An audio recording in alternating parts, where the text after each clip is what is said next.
ವೀಕ್ಷಕರೆಲ್ಲರಿಗೂ ಸಾಪ್ತಾಹಿಕ ಭವಿಷ್ಯವಾಣಿ ವಿಶೇಷ ಕಾರ್ಯಕ್ರಮಕ್ಕೆ ಸ್ವಾಗತ. ಸ್ನೇಹಿತರೆ, ಜನವರಿ ತಿಂಗಳ ಈ ವಾರದಲ್ಲಿ ಮಕರ ಸಂಕ್ರಾಂತಿ ಹಬ್ಬವನ್ನು ಆಚರಿಸಲಾಗುವುದು.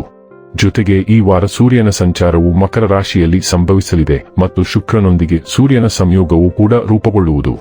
ಇದರಿಂದಾಗಿ ಶುಕ್ರಾದಿತ್ಯ ರಾಜಯೋಗವು ಪ್ರಭಾವಶಾಲಿಯಾಗಿರಲಿದೆ. ಜ್ಯೋತಿಷ್ಯ ಶಾಸ್ತ್ರದಲ್ಲಿ ಶುಕ್ರಾದಿತ್ಯ ರಾಜಯೋಗವು ಬಹಳಷ್ಟು ಲಾಭದಾಯಕ ಎಂದು ಹೇಳಲಾಗುತ್ತದೆ. ಜ್ಯೋತಿಷ್ಯ ಶಾಸ್ತ್ರದ ಪ್ರಕಾರ ಸೂರ್ಯ ಮತ್ತು ಶುಕ್ರ ಉತ್ತಮ ಸಂಬಂಧವನ್ನು ಹೊಂದಿದ್ದಾರೆ. ಹಾಗಾಗಿ ಮಕರ ಸಂಕ್ರಾಂತಿಯ ವಾರ ಶುಕ್ರಾದಿತ್ಯ ರಾಜಯೋಗವು ಜನರಿಗೆ ಸಾಕಷ್ಟು ಲಾಭ ಹಾಗೂ ಪ್ರಗತಿಯನ್ನು ನೀಡಲಿದೆ. ಈ ವಾರ ಲಾಭದೊಂದಿಗೆ ಸಾಕಷ್ಟು ಸಂತೋಷವನ್ನು ಕೂಡ ಗಳಿಸುವರು. ಜನವರಿ 12ರಿಂದ ಜನವರಿ 18ರವರೆಗಿನ ವೃಶ್ಚಿಕ ರಾಶಿಯವರ ಭವಿಷ್ಯವನ್ನು ತಿಳಿದುಕೊಳ್ಳೋಣ. ಈ ವಾರ ವೃಶ್ಚಿಕ ರಾಶಿಯವರ ಫಲಾಫಲಗಳೇನು, ಗ್ರಹಗತಿಗಳು ಹೇಗಿರಲಿವೆ, ಕೌಟುಂಬಿಕ ಸಾಮಾಜಿಕ ಜೀವನ ಹಾಗೂ ವ್ಯಾಪಾರ ವಹಿವಾಟು ಹೇಗೆ ನಡೆಯಲಿದೆ, ಅಲ್ಲದೆ ಯಾವೆಲ್ಲ ಸಮಸ್ಯೆಗಳು ನಿಮ್ಮನ್ನು ಈ ಸಾಪ್ತಾಹಿಕದಲ್ಲಿ ಕಾಡಲಿವೆ, ಅವುಗಳಿಗೆ ಪರಿಹಾರಗಳೇನು ಎಂಬುದನ್ನು ತಿಳಿಯಲು ಈ ವಿಡಿಯೋವನ್ನು ಸಂಪೂರ್ಣವಾಗಿ ವೀಕ್ಷಿಸಿ. ನೀವಿನ್ನೂ ನಮ್ಮ ಚಾನೆಲ್ ಸಬ್ಸ್ಕ್ರೈಬ್ ಮಾಡದೇ ಇದ್ದರೆ ಕೂಡಲೇ ನಮ್ಮ ಚಾನೆಲ್ ಸಬ್ಸ್ಕ್ರೈಬ್ ಮಾಡಿ. ಹೆಚ್ಚಿನ ವಿಡಿಯೋ ಅಪ್ಡೇಟ್ಗಾಗಿ ಪಕ್ಕದ ಬೆಲ್ ಐಕಾನ್ ಬಟನ್ ಕ್ಲಿಕ್ ಮಾಡಿ. ವಂಶ ಪಾರಂಪರ್ಯ ಜ್ಯೋತಿಷ್ಯರು ನಂಬರ್ 1 ವಶೀಕರಣ ಸ್ಪೆಷಲಿಸ್ಟ್. ವೃತ್ತಿ, ಉದ್ಯೋಗ, ಮದುವೆ, ಹಣಕಾಸಿನ ಸಮಸ್ಯೆ, ವ್ಯಾಪಾರ, ಆರೋಗ್ಯ ಸಮಸ್ಯೆಗಳಿಗೆ ಫೋನಿನ ಮೂಲಕ ಪರಿಹಾರ. ಇಂದೇ ಕರೆ ಮಾಡಿ. ಸ್ನೇಹಿತರೆ, ವೃಶ್ಚಿಕ ರಾಶಿಗೆ ಸೇರಿದ ಜನರಿಗೆ ಈ ವಾರ ಕೆಲಸದ ಸ್ಥಳದಲ್ಲಿ ಪ್ರಗತಿ ದೊರಕುವುದರೊಂದಿಗೆ ನಿಮ್ಮ ಗೌರವ, ಖ್ಯಾತಿ ಹೆಚ್ಚಾಗುವುದು. ಜೊತೆಗೆ ಈ ವಾರ ಕೆಲಸದ ಸ್ಥಳದಲ್ಲಿ ನೀವು ಸಾಕಷ್ಟು ಬದಲಾವಣೆಗಳನ್ನು ಹೊಂದುವಿರಿ. ಈ ವಾರ ನಿಮ್ಮ ಸ್ನೇಹಿತರು ಮತ್ತು ಮನೆಯವರ ಸಹಾಯ ದೊರಕುವುದು. ಜೊತೆಗೆ ಆರ್ಥಿಕ ವಿಚಾರಗಳಿಂದ ಧನ ಲಾಭದ ಸ್ಥಿತಿ ನಿರ್ಮಾಣಗೊಳ್ಳಲಿದೆ. ಹಠಾತ್ ಧನ ವೃದ್ಧಿಯಾಗುವ ಶುಭಯೋಗವೂ ಕೂಡ ಲಭಿಸುವುದು. ಪ್ರೇಮ ಸಂಬಂಧಕ್ಕೆ ಸಂಬಂಧಿಸಿದಂತೆ ಪ್ರೀತಿಯ ಜೀವನದಲ್ಲಿ ಸಾಕಷ್ಟು ರೊಮ್ಯಾನ್ಸ್ ಇರುವುದು. ನಿಮ್ಮ ಆರೋಗ್ಯವನ್ನು ಉತ್ತಮವಾಗಿರಿಸಲು ಹೆಚ್ಚಿನ ಗಮನವನ್ನು ನೀಡುವಿರಿ.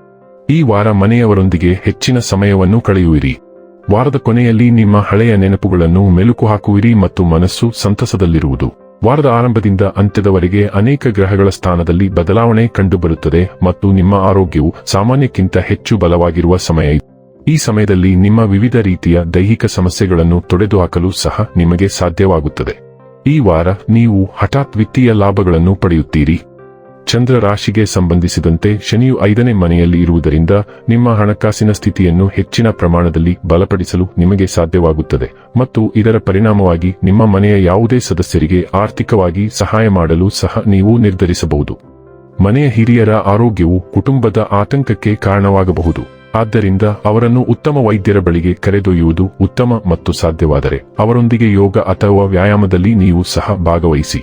ಕೆಲಸದ ಸ್ಥಳದಲ್ಲಿ ಈ ಇಡೀ ವಾರ ನೀವು ವಿರುದ್ಧ ಲಿಂಗದ ವ್ಯಕ್ತಿಯೊಂದಿಗೆ ನಿಮ್ಮ ಮನಸ್ಸು ಹೊಂದುವುದನ್ನು ತಪ್ಪಿಸಬೇಕು.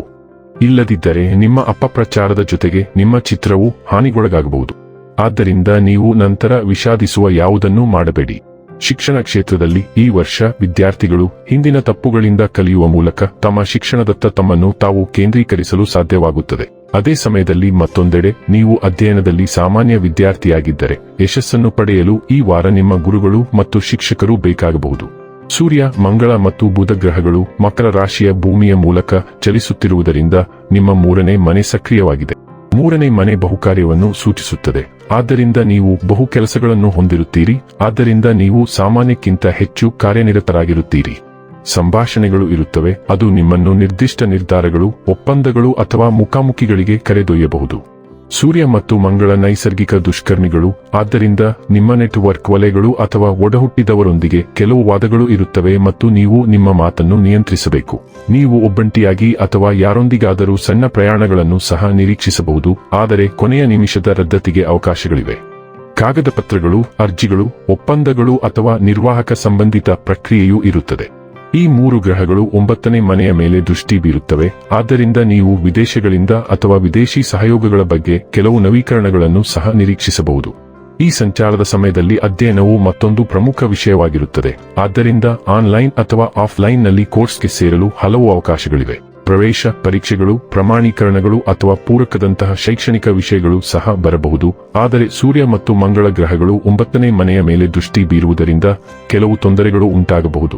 ಈ ಸಂಚಾರವು ನಿಮ್ಮ ಶಿಕ್ಷಕರು, ಮಾರ್ಗದರ್ಶಕರು ಅಥವಾ ತಂದೆಯಂತಹ ವ್ಯಕ್ತಿಗಳಿಗೂ ಕೆಲವು ತೊಂದರೆಗಳನ್ನು ತರಬಹುದು ಮತ್ತು ಇದು ಆರೋಗ್ಯ ಅಥವಾ ಕಾನೂನು ಸಮಸ್ಯೆಗಳಾಗಿರಬಹುದು. ಈ ವಾರಾಂತ್ಯದಲ್ಲಿ ಶುಕ್ರನು 4ನೇ ಮನೆಗೆ ಚಲಿಸುತ್ತಾನೆ. ಇದು ನಿಮ್ಮ 4ನೇ ಮನೆಯ ಮೇಲೆ ಬಹಳ ಸಕಾರಾತ್ಮಕ ರೀತಿಯಲ್ಲಿ ಪರಿಣಾಮ ಬೀರುತ್ತದೆ. ಚರ್ಚೆಗಳು, ಸಮನ್ವಯಗಳು ಮತ್ತು ಹಂಚಿಕೆಯ ಚಟುವಟಿಕೆಗಳ ಮೂಲಕ ಕುಟುಂಬ ಸಂಬಂಧಗಳು ಸುಧಾರಿಸುತ್ತವೆ. ಶುಕ್ರನು ಸೌಂದರ್ಯಕ್ಕೆ ಕಾರಕನಾಗಿರುವುದರಿಂದ ನಿಮ್ಮ ಮನೆ ಮತ್ತು ಸುತ್ತಮುತ್ತಲಿನ ಪ್ರದೇಶಗಳನ್ನು ಸುಂದರಗೊಳಿಸಲು ನೀವು ತುಂಬಾ ಉತ್ಸುಕರಾಗಿರುತ್ತೀರಿ. ಕೆಲವು ರಿಯಲ್ ಎಸ್ಟೇಟ್ ವ್ಯವಹಾರಗಳನ್ನು ಸ್ಥಾಪಿಸಲು ನೀವು ಶ್ರಮಿಸುತ್ತೀರಿ ಮತ್ತು ನೀವು ನವೀಕರಣವನ್ನು ಸಹ ನಿರೀಕ್ಷಿಸಬಹುದು. ಬಾಡಿಗೆ ಖರೀದಿ, ಮಾರಾಟ ಅಥವಾ ಭೂಮಾಲೀಕರೊಂದಿಗಿನ ಒಪ್ಪಂದಗಳಂತಹ ಆಸ್ತಿ ಸಂಬಂಧಿತ ವಿಷಯಗಳು ಸರಾಗವಾಗಿ ಮುಂದುವರಿಯುತ್ತವೆ. ಈ ಸಂಚಾರವು ಖಂಡಿತವಾಗಿಯೂ ದೇಶೀಯ ಸಾಮರಸ್ಯವನ್ನು ಹೆಚ್ಚಿಸುತ್ತದೆ ಮತ್ತು ಉತ್ತಮ ಜೀವನ ವಾತಾವರಣವನ್ನು ಸೃಷ್ಟಿಸುತ್ತದೆ. ಇನ್ನು ಕೊನೆಯದಾಗಿ ಮಾಡಿಕೊಳ್ಳಬೇಕಾದ ಉಪಾಯಗಳ ಕುರಿತು ನೋಡುವುದಾದರೆ, ಓಂ ಮಂಗಳಾಯ ನಮಃ ಎಂದು ಪ್ರತಿದಿನ 27 ಬಾರಿ ಜಪಿಸಿ. ವೀಕ್ಷಕರೇ, ಇದಾಗಿತ್ತು ವೃಶ್ಚಿಕ ರಾಶಿಯ ಜಾತಕದವರ ಜನವರಿ 12 ರಿಂದ ಜನವರಿ 18 ರವರೆಗಿನ ಫಲದ ಮಾಹಿತಿ ಇಷ್ಟವಾದರೆ ವಿಡಿಯೋವನ್ನು ಲೈಕ್ ಮತ್ತು ಶೇರ್ ಮಾಡಿ. ಹಾಗೆ ಚಾನೆಲ್ ಸಬ್ಸ್ಕ್ರೈಬ್ ಮಾಡುವುದರ ಜೊತೆಗೆ ನಿರಂತರ ವಿಡಿಯೋ ಅಪ್ಡೇಟ್ಸ್ಗಳಿಗಾಗಿ ಪಕ್ಕದ ಬೆಲ್ ಐಕಾನ್ ಕ್ಲಿಕ್ ಮಾಡಿ.